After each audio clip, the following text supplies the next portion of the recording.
which Danganronpa culprit was closest to getting away with their crime? That's the question I'm going to attempt to answer today, and to do that I looked at every motive, body discovery, investigation, and trial to determine which culprits could conceivably have gone on to graduate as the Blackened, and which ones were just doomed from the get-go. This video is only going to cover the Trigger Happy Havoc culprits. There will be future videos on the Danganronpa 2 and V3 culprits, so if you enjoy this video make sure to like and subscribe so you don't miss them when they come out. First, we have to clarify what exactly classifies someone as a culprit, because if I only use the standard definition of the Blackened, in that it's someone who kills one or more of their classmates and attempts to hide their crime in the class trial, then I would only have 3 Trigger Happy Havoc culprits to evaluate. So in order to make this ranking video a bit more interesting, I decided to expand the definition of a culprit such that more characters are eligible for this list. To build a bit of suspense though, I'm not going to say upfront who I decided to include. Instead, I'll just talk about a few notable omissions. Byakuya, Sakura, and Junko. Byakuya is out because while he tampered with the crime scene in Chapter 2, he wasn't actually involved in killing Chihiro, and he always planned to reveal that Mondo was the culprit since he had witnessed Mondo leaving the crime scene the night before. Byakuya just wanted to test everyone's capabilities in solving cases so he could determine who would be a threat to him later on. Sakura is not included either because after killing herself, she tried to bring the trial to a quick conclusion with the note she left Hina, but Monokuma confiscated it and wrote a fake note, which led to Hina greatly misunderstanding Sakura's goal. Sakura never intended for her death to be a mystery and therefore won't be included. Finally, I'm not including Junko because a bunch of rules of the killing game needed to be broken for Chapter 5 to happen. The body discovery announcement was played despite everyone being present when Mukuro died in Chapter 1. Junko herself is never present at the class trials, and it isn't made clear that Monokuma is someone you can actually vote for in the trials. And a time limit is added in order to rush the group to come to an incorrect conclusion, which Monokuma lies about being the correct conclusion in order to execute either Kyoko or Makoto. I actually managed to stretch the number of culprits to 8, although 2 of them are bonus additions that I put in for fun, so we have 6 main culprits to look at in this video. But how am I going to be evaluating these culprits in the first place? Well, this was a very difficult question for me to answer, especially since I decided to include attempted killers because without being present in the class trial, it's like comparing apples to oranges a lot of the time. So I had to make the scoring system a bit more complex than the APPH method I used in the Danganronpa usefulness rankings. Basically, I came up with 4 main categories that factor into a culprit's ability to get away with their crime, and made a bunch of subcategories that I scored individually. The first category is the execution category. Get it? Because executions? Anyway, this basically has to do with how well the murder itself was pulled off, from planning to cleaning up evidence. The next category is called information control and reflects the culprit's ability to manipulate the situation in their favor using their words and actions. The third category is self-sabotage and breaks down how much of the culprit's downfall was their own doing versus brilliant detective work by the others. All of the self-sabotage subcategories only give out negative points, and many of them involve blunders in the trials. The last category is pretty minor but still relevant. It's called situational advantage and essentially it looks at how likely the killer would be to get away with their crime if it was simulated 1,000 times. The subcategories here are about the circumstances surrounding the murder and how likely key aspects of the case were to be misinterpreted, how likely the others typically are to suspect the culprit, and how much good or bad luck the culprit experienced. The points given in this category were generally smaller, both on the positive and negative side, as it's mostly dealing in hypotheticals, but I still wanted to include it as some culprits had a lot of good luck on their side and still got caught, whereas some culprits had an unfortunate string of bad luck that led to their downfall, and I wanted to give some compensation for those culprits. I scored each subcategory on a scale from -2 to 2 points. This way, a more complicated murder plan doesn't necessarily mean they'll score better if the execution is bad. A complicated plan may be eligible for more subcategories, but if done poorly, it'll receive negative points, which is obviously worse than no points. I decided to weight the trial performance and evidence removal subcategories more than the other ones, since key pieces of evidence left behind and making mistakes in the trial itself are the main ways culprits are typically caught in Danganronpa games. I did this by adding a 1.5x multiplier to whatever score the culprits got in those subcategories. Trial performance is an overall net score for how well the culprit did in that trial, including how well they refuted accusations against them, how long they evaded suspicion for, and whether they keep their cool or freak out as the trial progresses. Now I know it seems like a lot to take in, but keep in mind that not every subcategory was applicable to each character, so there were a good number of zeros in the scoring sheet. I'll talk more about the subcategories themselves whenever they're relevant in the rankings, although most of them are pretty self-explanatory, and I'll try to put a brief explanation on screen for any subcategory scores I don't expressly talk about. Alright, without further ado, let's get into the rankings. Coming in at 8th place, we have Yasuhiro Higakure, who had a final score of -15.35. So first off, obviously Hiro wasn't a killer. This is one of the two joke entries I mentioned earlier that I decided to put in since despite not killing Sakura, he thinks he did, and therefore underwent a similar trajectory that a lot of culprits do, from cleaning up the crime scene to trying to hide their guilt in the trial. I won't spend too much time on this one, but basically everything about his attempted murder was terrible. For starters, obviously this wasn't planned. When Hiro was in the rec room meeting with Sakura, he hears her muttering something about how she's going to end everything, and he misinterprets that as her saying she's going to kill him, so he grabs a nearby Monokuma bottle and whacks her on the head with it. The only thing he does to cover up the crime is write Toko's name in a nearby magazine using Sakura's blood. However, he fails to put any blood on Sakura's fingers, making it pretty obvious that the dying message is forged. Then he just leaves, acts really suspicious when Makoto questions him during the investigation, and accidentally drops the candy wrapper Sakura gave him when they met up earlier. In the trial, that same wrapper is used to prove that he met with Sakura since Hina had monopolized that entire brand of candies. He gets uncharacteristically hostile and defensive, especially since we just saw him get framed in the previous trial where he acts much less aggressive and mostly just panics and pleads with us to believe him. Compare that to his behavior in this trial and he's clearly hiding something.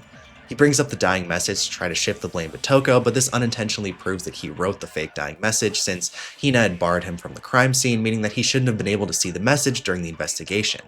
After that, Makoto asks why he would forge a dying message, and he straight up admits to killing her. So yeah, clearly a pretty poor performance. His trial performance, emotional instability / breakdown, and contradiction scores are all -2. He's a terrible liar, which earned him -2 for the misleading others / deception subcategory. I also gave him -2 for the accidental confession subcategory because, while he does intend to confess, he does it so early on and without that much resistance that I had to dock him points. It'd be like if Leon folded right after the 11037 thing was brought up. I also gave a -2 for the frame attempt on Toko since it was so clearly forged, as well as for witness control because Toko was in the rec room locker and saw the entire thing. His only positive points were +1s for weapon choice since anyone could have used the Monokuma bottles, as well as crime scene complexity and victim circumstances since the locked room meant it was pretty much impossible for Hiro to have actually been the killer, and Sakura having had vomited blood also indicates that she was poisoned and didn't die from the Monokuma bottle attack.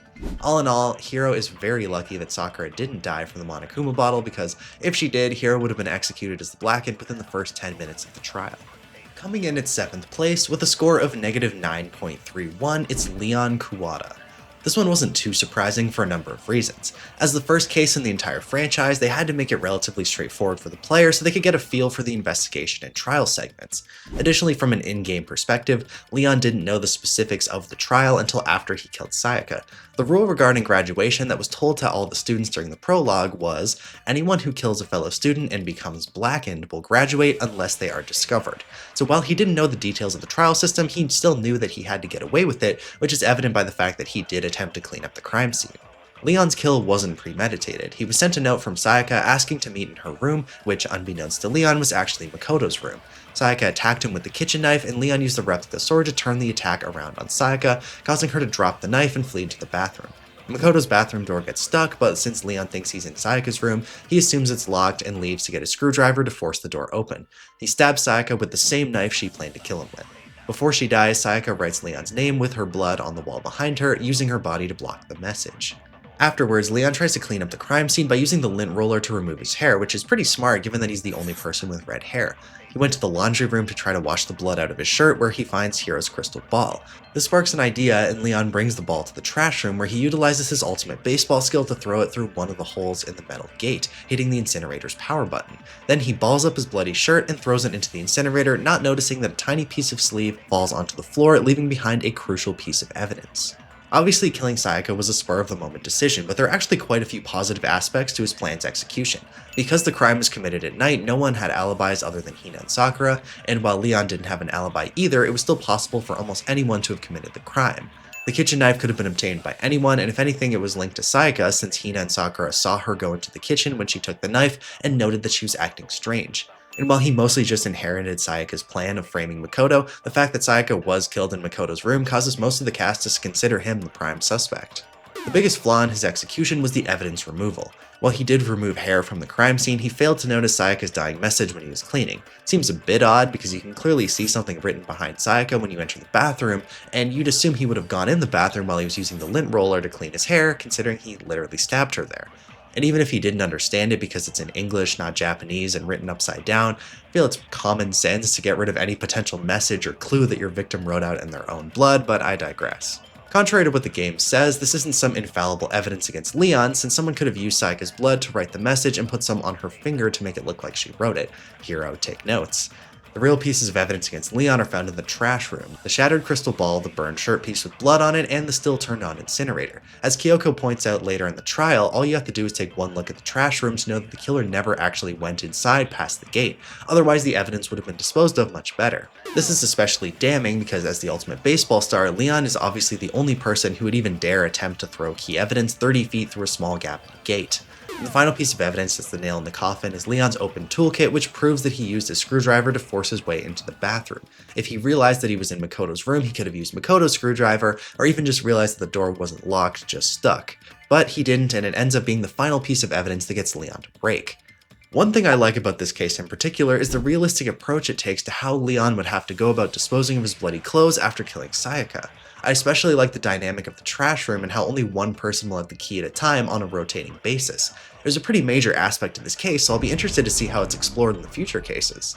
Okay, so now let's move on to the investigation and the trial. Leon doesn't do all that much in the investigation. He antagonizes Hifumi a bit when we learn he was on trash duty, and he also comments on the swapped nameplates, probably because he's confused about whose room he was even in last night. Now, unfortunately for Leon, his trial performance is one of the worst in the game. I'll start with the positive, since there aren't that many. He suggests that Sayaka could have dropped Makoto's room key somewhere, which is somewhat plausible since it was already confirmed that Sayaka left her room after the room switch to get the knife from the kitchen, so she could have dropped it then. He also directs the conversation towards Hifumi when the trash room is brought up since he was on trash duty, but as we discussed earlier, it's pretty obvious that the culprit didn't have the trash room key, or else they would have done a better job cleaning up the evidence. He also points out that a lot of people are wearing white button-up shirts in response to the bloody shirt piece, but he only does so after Chihiro and Sakura bring it up initially. Now for the negative stuff, this first one's pretty subtle and something I definitely didn't notice during my first playthrough. Only the girls' bathrooms can lock, the boys' bathrooms don't lock, so Leon should know that Makoto's bathroom, the scene of the crime, doesn't have a lock. However, in a non-stop debate, he proposes that Sayaka simply locked the door after fleeing into the bathroom, something he should know to be impossible but doesn't, because when he was killing Sayaka, he thought he was in Sayaka's room or the bathroom would have been able to lock. Right after this, Celeste says, "Everyone should have known you can't lock any of the boys' bathrooms." And then Kyoko says, "The killer could easily make that mistake, thanks to one important detail about the scene of the crime." the swapped nameplates. The game literally tells you the killer could have made that mistake right after Leon makes that exact mistake. I can't believe I never noticed that. Anyway, that's a pretty massive contradiction, although it isn't really noticed by anyone, so I'll only give him -1 for it. And of course, we have to talk about his infamous response after he gets accused. He starts freaking out and denying it, which is a somewhat understandable reaction to being called a murderer by Kyoko and Makoto, but he never really provides an adequate defense. There's a lot of yelling and calling people stupid, which obviously doesn't help his case at all. He could have brought up the idea of someone trying to frame him with the dying message, but he doesn't consider that. So overall, Leon's trial performance was really bad. His plan left a ton of incriminating evidence behind, and if you talk to Leon after you watch the motive videos when everyone's looking for Sayaka, he's really aggressive and shaken up when you ask what was on his video. Other than Sayaka, he was the most visibly affected by the videos, which makes him more suspicious, and his actions later on will seem more believable by the others as a result. At number 6, we have the second bonus entry on the list, Toko Fukawa, with a score of -8.63. Now, you might think it's odd that Toko is ranked higher than Leon, considering she was found out pretty early on in the trial, and she didn't actually kill Sakura. However, Toko actually does a decent job of cleaning up the crime scene and doesn't leave behind nearly as much evidence as Leon did. The two main reasons Toko gets caught are because Kyoko's autopsy revealed that Sakura was struck on the head twice, meaning Hiro's attack couldn't have killed her, Kyoko's experiment, which revealed that 2 Monokuma bottles were broken on the scene, and Hiro's testimony that he saw Toko enter the rec room before he and Sakura went in. Additionally, the fact that the magazine Hiro had written Toko's name in was put back on the shelf, with Toko being the only person who would benefit from hiding it, made it pretty obvious that she was involved in the incident. And while yes, that is a lot of things pointing to her, 2 of the biggest points required some in-depth detective work from Kyoko in the autopsy and the Monokuma bottle experiment. The biggest flaw in her cover-up was moving the magazine Hiro left, since it was such a poor attempt to frame her that it would have been easily disproven by the lack of blood on Sakura's fingers. Cleaning up the second Monokuma bottle was smart on her end, as it makes it look like Hiro's attack is what killed Sakura. The Monokuma file also says that there's evidence of a strong blow to Sakura's head. It doesn't actually specify that she was hit twice. Toko's trial performance wasn't the best, but considering how quickly she was caught, she provides a surprising number of defenses to the accusations thrown at her. When Hiro's getting accused, she doesn't pile on him as much as you'd expect her to if she was the culprit. She mostly just points out his suspicious behavior and reactions, which is fair because he does look extremely guilty when he's trying to defend himself. She also questions how Kyoko could possibly know that the two head wounds were both from Monokuma bottles in response to Kyoko's autopsy, and says that the missing Monokuma bottle could have gone missing at any point leading up to the murder. These obviously aren't the best rebuttals, but considering how the previous culprits defended themselves, it's a decent step up. However, once Hiro remembers seeing Toko go into the rec room and the handprint left in the locker is brought up, she doesn't have any more room to stand on. Byakuya tells her to stop wasting time, and she just admits it on the spot, which is a very funny moment, but similarly to Hiro, I have to dock some points for admitting her guilt so quickly. Overall though, her trial performance is better than a lot of the culprits in this game, and to me it makes sense that she's ranked higher than Leon, given how much evidence there was pointing to him and how poorly he defended himself in the trial. Finishing off the bottom half of the list, at number 5 it's Mondo Owada with a score of -7.3. I was really curious where Mondo would place on this list because during my initial playthrough of Trigger Happy Havoc, I'd say that Mondo was the second hardest culprit to uncover. However, a lot of that is due to Byakuya's interference and discovering the true identity of Genocide Jack. To break down the sequence of events for Mondo, Monokuma revealed the secret's motive the night before the incident, and Mondo's secret was that he was responsible for his older brother Daya's death. He actually doesn't appear too shaken up immediately after learning the motive. While he does disagree with Taka's idea of everyone sharing their secrets in order to counteract the motive, he only does so after Toko, Celeste, Byakuya, Chihiro, and Hina all say they don't want to. Compared to how freaked out Leon was after seeing his motive video, Mondo is much less suspicious leading up to the incident.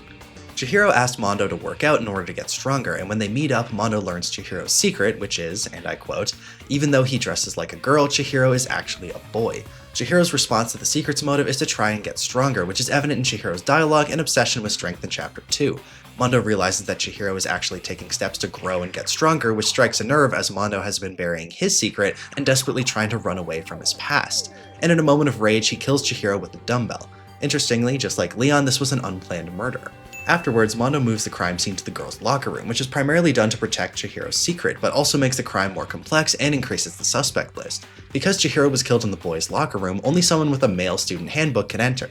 The dead students' handbooks in the main hall could have been taken by anyone, but Junko and Sayaka's obviously wouldn't grant access to the boys' locker room, and Leon's handbook appears to be broken. Because of that fact, if Chihiro's body was left in the boys' locker room, the only suspects would be the guys: Makoto, Hiro, Byakuya, Hifumi, Taka, and Mondo. And since Celeste's account indicates that Chihiro was going to work out with someone, the only likely options would be Taka and Mondo. So switching the crime scene not only helped hide Chihiro's secret, but also increased the suspect list from just Taka and Mondo to essentially everyone, since Sayaka and Junko's handbooks could have allowed a guy to enter the girls' locker room. Mondo also disposed of Chihiro's duffel bag and track jacket. Somewhere. It's never explained where. I would guess the trash room, but they never actually say who's on trash duty after Chapter 1, and it was only a 1 in 12 chance Mondo would have been chosen, or I guess 1 in 11 since Hifumi wouldn't get it again. I guess he could have hidden it in his room since they rarely bother to check people's rooms in this game, but it would have been nice if they specified, even just like a throwaway line at the end of the trial. I guess the duffel bag and track jacket don't actually implicate Mondo, but then why did he try to get rid of them in the first place? He could have just moved them to the girls' locker room when he swapped the crime scene. If anything, if he left them there, his slip up in the trial wouldn't have mattered since everyone would have known that Chihiro was wearing a blue tracksuit. He also got rid of his bloody clothes in the same way. Oh wait, no he didn't. They don't even mention that his clothes got bloody. There was literally blood splattered on the poster on the wall, and enough blood for Byakuya to write bloodlust in big ass letters on the wall, but Mondo himself, nah, he's clean. I don't know, he probably just hid them somewhere and had to change the clothes, but it's so weird that they made such a big fuss about how Leon needed to get rid of his bloody clothes in the last case to the point where that's one of the main reasons he gets caught, and then they just forget about it for the rest of the game. And it's only this game, in the other game's cases they remember to account for it. Anyway, sorry, I'll stop ranting now. Where were we? Oh right, the last thing Mondo did was take Chihiro's handbook to the sauna to break it since he learned from his test of endurance with Taka that the handbooks break when exposed to extreme heat.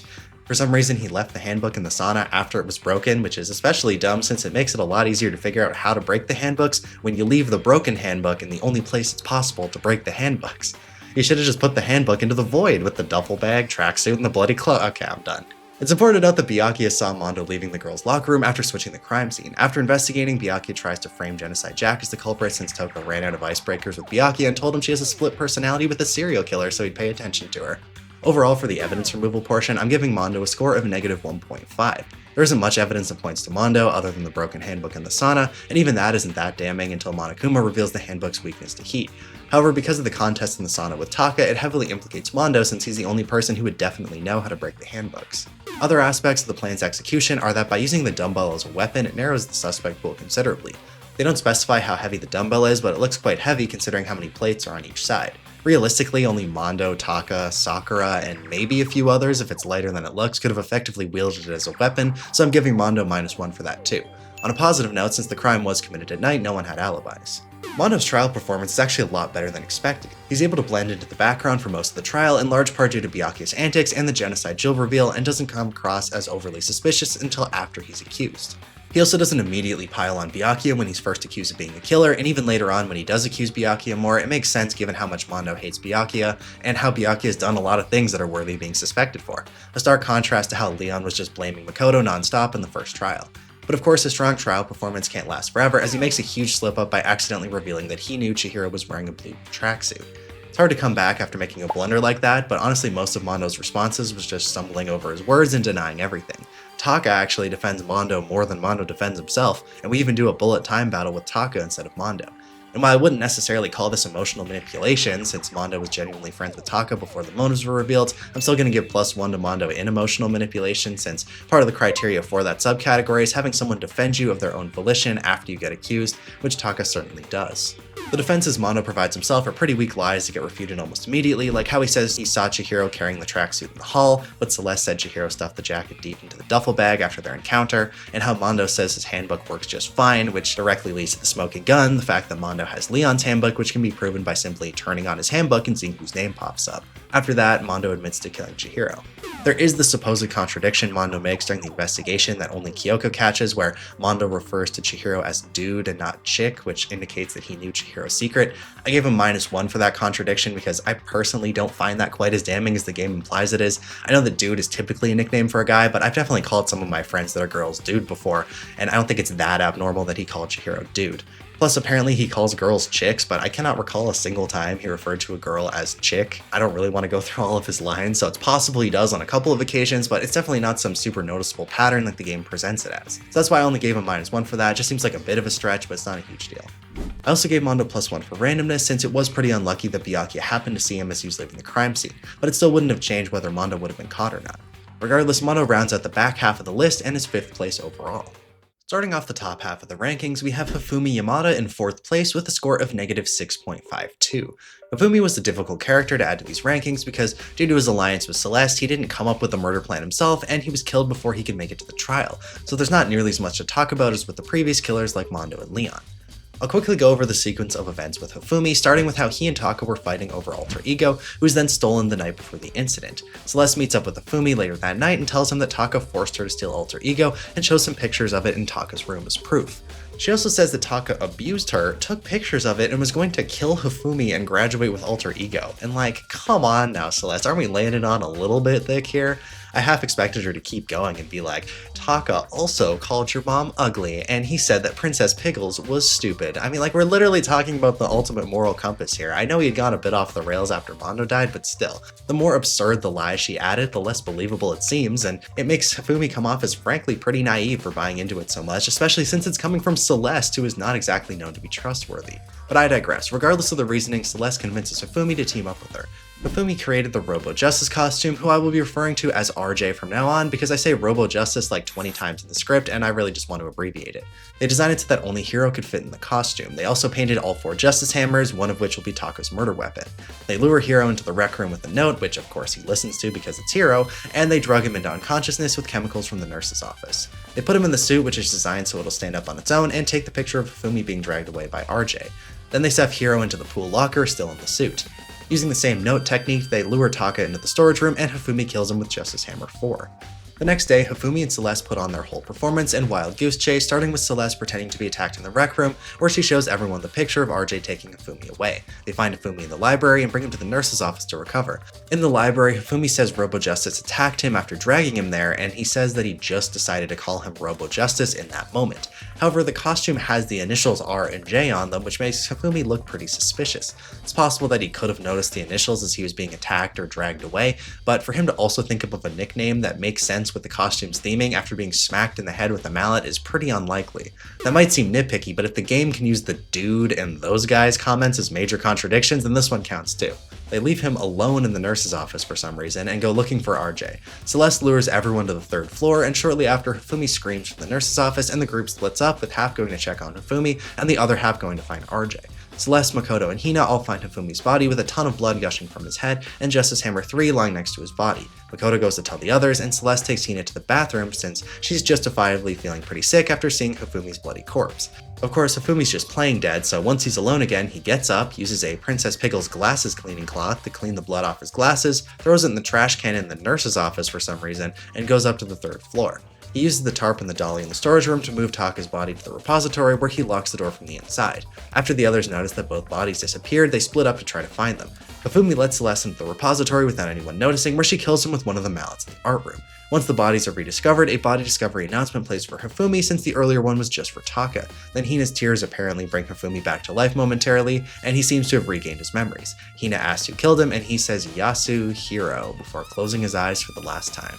In terms of the execution, Hifumi and Celeste score pretty similarly since they were initially working together. The best aspects of the plan come from the alibis that the wild goose chase appears to give Hifumi and Celeste. The RJ chase makes it seem like Taka was killed recently, during which Celeste was with Hina and Makoto, and Hifumi was supposedly dead in the nurse's office. Hifumi was supposed to say that he was on the verge of death after being attacked before making a miraculous recovery, which would give him an alibi for Taka's death. Due to how Celeste manipulated everyone's positioning during the incident, Hifumi was able to move Taka's body from the storage room to the repository without being seen, which also gives him an alibi from when the bodies were moved since they thought he was dead at that point.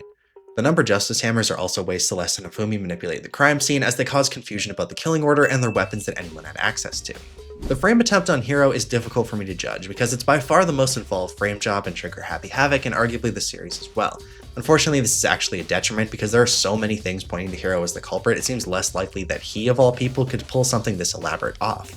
And of course, there's also the fact that due to the specifications of the suit, it's literally impossible for someone wearing the suit to kill anybody, let alone move their bodies, due to how much the costume restricts movement.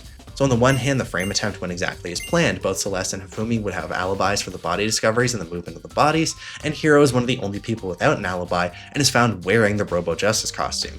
However, if you think about it for more than a few minutes, it's obvious that whoever was in the costume couldn't be the killer, and because of that, the only people who actually believe Hiro is the culprit are Hina and Genocide Jill. So even in a best case scenario, and assuming Celeste never betrayed Hifumi, the trial would have 4 people who definitely don't believe Hiro's the culprit, and 4 who do, with Sakura being the swing vote. And that's only before they dive into the evidence of the case, which makes it even more clear Hiro's not the culprit. Despite that, I decided to give both Celeste and Hifumi +1 for the frame attempt. It is pretty damning to see one of the only people without an alibi wearing the suit the supposed culprit was wearing. And Hiro's stupidity makes it difficult for him to defend himself very well, which helps. But at best, only half the students believe it, and the ones who don't are the smartest ones in the group. The complexity of the crime scene and all the moving parts made it easy to misinterpret key details of the plan. However, for the plan to work out as well as it did, a ton of good luck was needed. The luckiest aspect of the plan was that Kyoko wasn't present. If Kyoko was there during the wild goose chase, she never would have left the bodies unattended, and she definitely would have checked Hifumi's pulse instead of just assuming he was dead because of the announcement.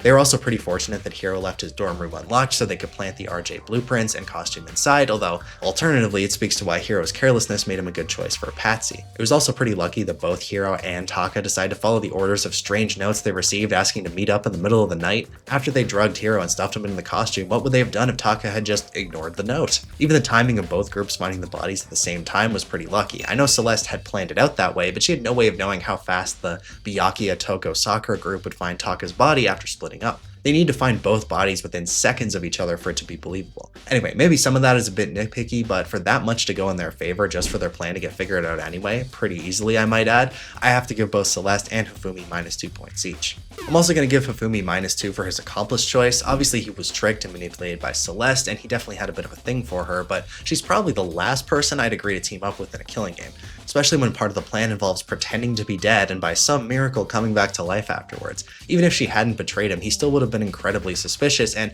it wouldn't have taken long for his alibi to go out the window. Since Hifumi didn't make it to the trial, he's ineligible for a lot of the subcategories. So I have a new category specifically for culprits who don't make it to the trial. There are only two subcategories: hypothetical trial performance and death tax. For hypothetical trial performance, I'm looking at a scenario in which Celeste doesn't betray Hifumi and he makes it to the trial. In this case, let's say Celeste killed, I don't know, Toko. The pieces of evidence that would still implicate Hifumi are the bloody glasses cleaning cloth in the nurse's office trash can and his clean glasses when he miraculously recovers in the repository. With that, you're still able to piece together that Hifumi moved himself from the nurse's office to the repository, and at that point it's easy to figure out that he moved Taka's body.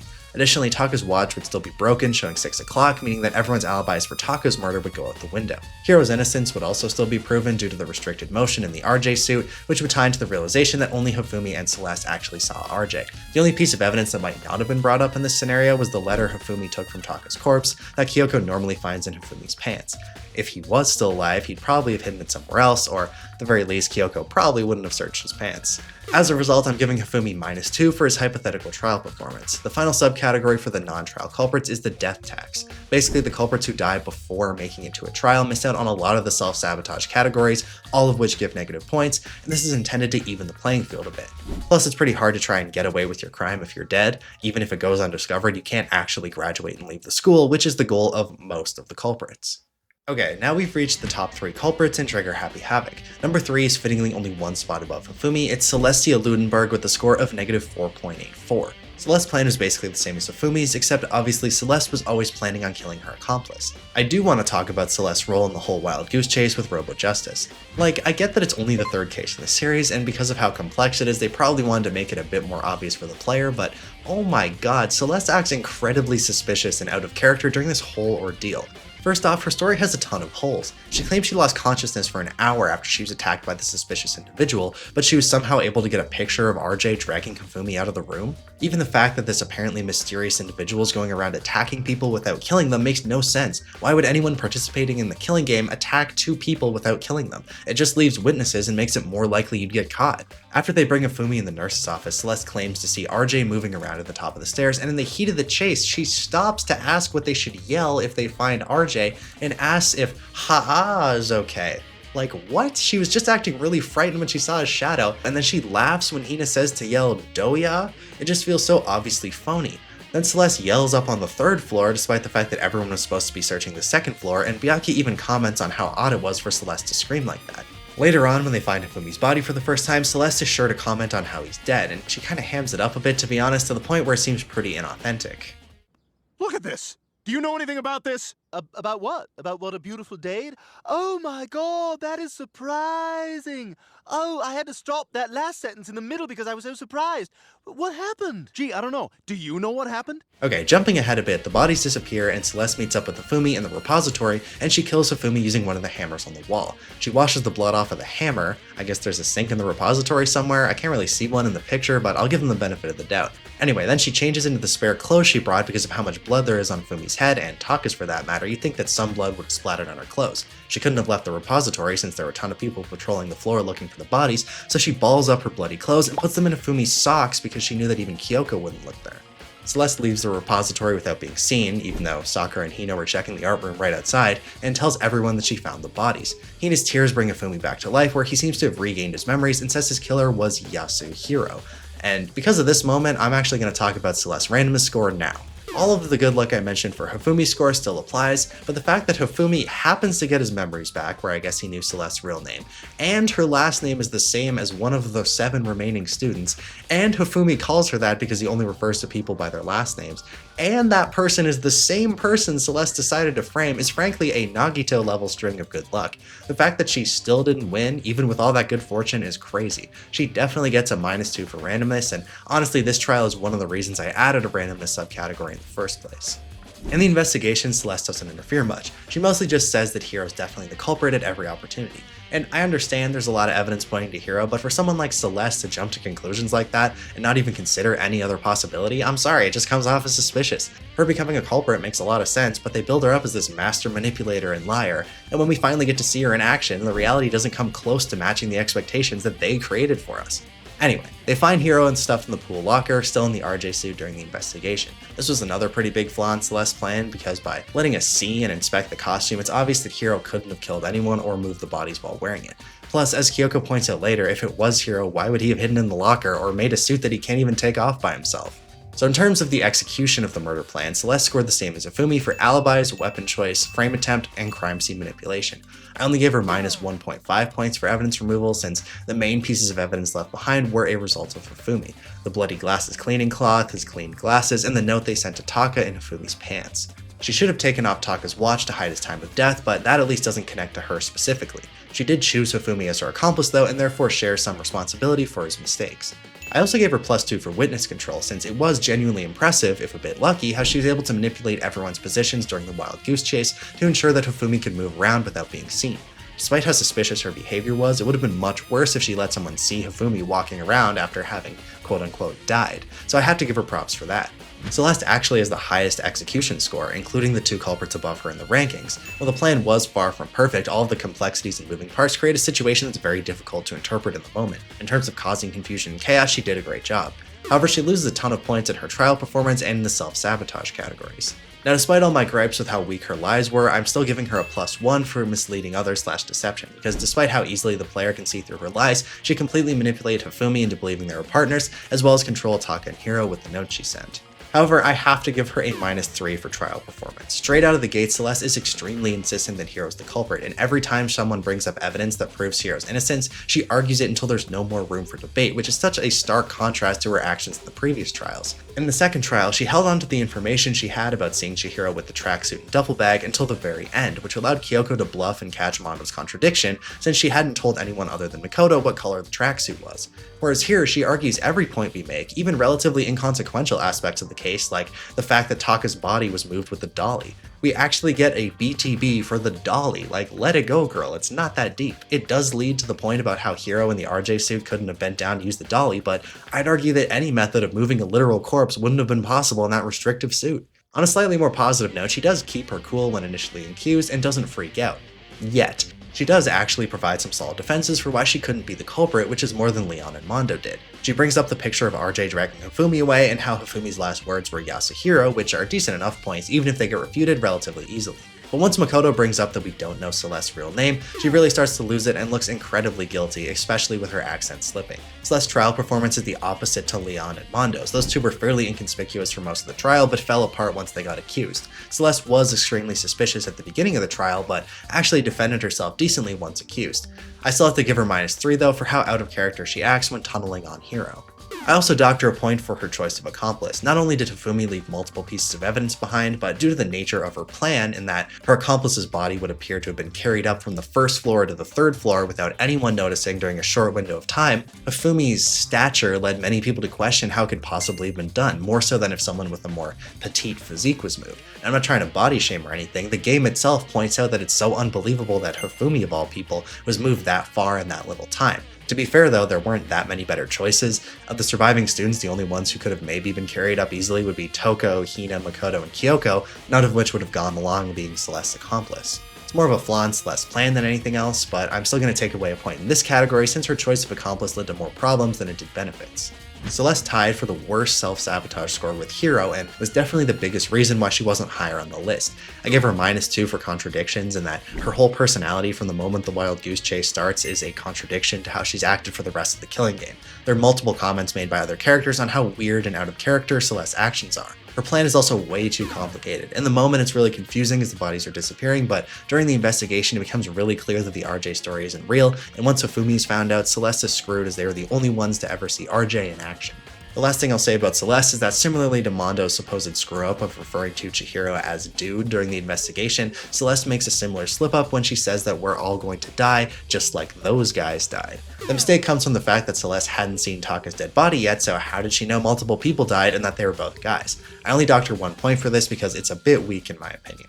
I feel like she would have had some plausible deniability and could have argued that she was talking about everyone who's died so far. The phrasing is also a bit awkward, as if they were trying to shoehorn in the phrase "those guys" so we can have a big aha moment later on. I'm probably being a bit nitpicky, but it works out for Celeste because I only gave her -1 for it. Overall, Celeste ranks highest of the 3 traditional culprits, which makes sense since her crime was the only one that was actually planned, and Leon's name was written in the crime scene, and Byakuya literally saw Mondo leaving the crime scene. But there are still 2 more culprits ranked higher. Second place goes to the first student to ever consider killing someone in Danganronpa, Sayaka Maizono, with a score of -1.08. Despite being part of the first murder in the entire franchise, Sayaka's role in the incident was always much less obvious to me than Leon's was. Because of the 11037 message and the way the evidence was disposed of, Leon was always a pretty easy culprit choice. But Sayaka's involvement in murder plan was way more of a shock to me and is the clear standout of that first trial. Just like with Leon, Sayaka's understanding of the graduation rule was that anyone who kills a fellow student and becomes blackened will graduate unless they are discovered. So Sayaka was aware that she had to get away with her crime, but she was not aware about the class trial rules, in that if the blackened does graduate, everyone other than the blackened will be executed. This is important in regard to Sayaka's plan to frame Makoto. The plan was to kill Leon in Makoto's room, thereby framing Makoto for the crime. And since Makoto was so stricken with her, he probably wouldn't tell anyone about the room switch and help her get away like he promised earlier in the chapter. Now, I know that Byakuya says during the trial that Makoto wasn't cutthroat enough to turn on Sayaka like that, but I have to think that if the alternative was having him and 12 other innocent people get brutally executed, he would have spoken up. But again, Sayaka wasn't aware that everyone else, including Makoto, would die if she graduated, so I'm not going to hold that flaw in her frame job against her. Because other than that, it's a great frame attempt. She manipulated Makoto really well, got him to switch rooms, and lured Leon into Makoto's room with him believing it to be Sayaka's room. Even without Sayaka there to point the blame on Makoto, most of the cast still suspected him. So if Sayaka had succeeded in killing Leon, she could have used her celebrity status to make Makoto even more of a suspect. The only thing that saved Makoto was Kyoko's detective work, which is pretty high praise considering how overpowered Kyoko is. So Sayaka gets full marks for the frame job, specifically because under her limited understanding of the graduation rule, it's not that much of a stretch to think that Makoto would have helped her escape if no one else would die because of it. However, I have to take away 2 points for her weapon choice. Ordinarily, the knife would have been a fine murder weapon, but both Sakura and Hina saw Sayaka go into the kitchen, acting weirdly, only for the knife to mysteriously go missing around the same time. Even if Sayaka's plan succeeded, Hina still would have brought up Sayaka taking the knife, which would have at least put her name on the suspect list. Hina already brings it up pretty early in the trial, and the only reason she even waited that long was because Sayaka was dead. If she was still alive, it would have been shared much earlier. Sayaka got the highest score in the information control category. She's able to seamlessly manipulate both Makoto and Leon to set up her ideal murder situation. Unfortunately for her, it backfires, but she got Makoto to switch rooms with her, switched the nameplates, and lured Leon into Makoto's room.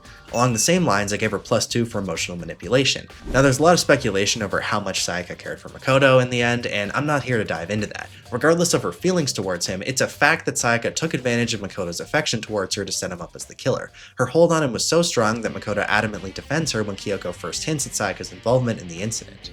I took away a point for her reaction after watching her motive video. She was clearly the most shaken up by what she saw, and therefore it would have been a lot more believable that she would have snapped and killed someone than if she had kept her cool. Choosing Leon as her victim was also a poor choice. Obviously, it had to be someone naive enough to listen to a suspicious note asking to meet in the middle of the night during a killing game, but choosing a strong athlete wasn't the smartest idea. Especially since we see multiple people follow the orders of strange notes in later chapters in Taka and Hiro, so it's not like she only had a few people to choose from.